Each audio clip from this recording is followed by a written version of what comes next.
Noong August 20 ng taong 1939, sa lungsod ng Maynila ay ipinanganak si Ronald Allen Kelly Poe, na mas kilala natin ngayon sa pangalang FTJ. Si FTJ ay pangalawa sa anim nitong kapatid.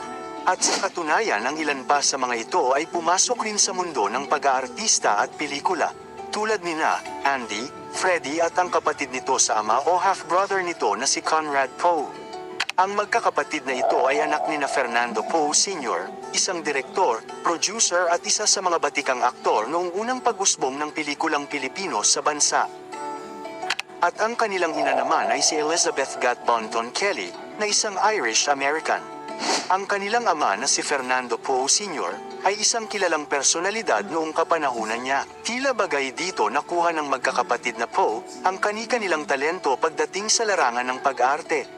Ngunit sa murang edad nila FTJ ay maagang pumanaw ang kanilang ama. Dahil sa edad lamang ng kanyang ama na 35 ay pumanaw na ito, dulot ng sugat na nadilaan ng aso na hindi naagapan at nagtuloy-tuloy sa pagkakaroon niya ng rabies, at ito na ang siyang naging sanhi ng pagkamatay nito. Ang tunay na pangalan ni The King ay Ronald Allen Kelly Poe at may palayaw naman ito na Rani. Marahil nagtataka ang ilan kung bakit at paano naging Fernando Poe Jr. o FTJ ang pangalan ni The King. Lingid sa kaalaman ng karamihan na ang pangalang Fernando Poe Jr. ay ipinagkaloob talaga ng kanyang mga magulang sa nakababatang kapatid ni The King na si Andy. Kaya siya talaga ang tunay na FTJ kung tutuusin.